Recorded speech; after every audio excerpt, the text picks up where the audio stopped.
எதுக்கு இவ்வளோ வன்மம்? இல்லை நான் தெரியாமல் தான் கேட்குறேன். கமல் சார் மேலே எதுக்கு இவ்வளோ வன்மம்? காய்ஸ், ரீசெண்டாக ரிலீஸ் ஆகிருக்கிற தக் லைஃப் படம் ஃபர்ஸ்ட் டே ஃபர்ஸ்ட் ஷோக்கு அப்புறம் சோஷியல் மீடியாவில் நெகட்டிவ் ரிவ்யூஸ் காட்டு தீப்புல பார்த்துக்கிச்சு. நானும் படம் பார்க்க போகும்போது கொஞ்சம் மைண்டை ஃபிக்ஸ் ஆகிட்டு தான் போனேன்.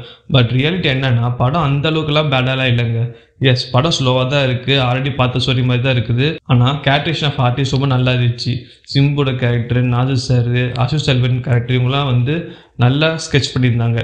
கமல் சாரோட கேரக்டரில் கொஞ்சம் டிப் இருந்துச்சு. நாயகன் படம் கிராஸ் ஓவர்னால அந்த ஓல்டு மூவி கேரக்டர் கம்பேர் பண்ணுறப்போ இந்த தக் லைஃப் சக்திவேல் கேரக்டர் கொஞ்சம் வீக்காக தான் இருக்குது. பட் இந்தியன் அளவுக்கு பேடெல்லாம் இல்லை. அந்த படம்லாம் ரொம்ப கிரிஞ்சாக இருக்கும். அந்த படத்தில் வர மாதிரியே ஆனால் இதில் ஒரு சீன் இருக்குது, பார்த்துக்கோங்க. எது பிரச்சனைனா, இங்கே விக்ரம் மூவி மாதிரி ஒரு பிளாக் பஸ்ஸும் கொடுத்த அப்புறம் Kamal sir fans Kamal sir கிட்டே அந்த மாதிரி ஒரு படம் எதிர்பார்க்குறாங்க. ஸோ அவர் இந்த மாதிரி படம் கொடுத்ததுனால ரொம்ப டிசப்பாயிண்ட் ஆகிறாங்கன்னு நினைக்கிறேன் கமல் சார் ஃபேன்ஸு. ஆனால் இது கமல் சாருக்கு ஒன்றும் புதுசு இல்லை. அவர் எவ்வளோ நல்ல குவாலிட்டி படம் கொடுத்துருக்காரு. அப்போல்லாம் அந்த படத்தை ஃப்ளாப் ஆக்கிட்டு அப்புறம் கல்ட் மூவின்னு கொண்டாடிட்டு இருப்பாங்க. இவங்களுக்கு இதுதான் வேலை.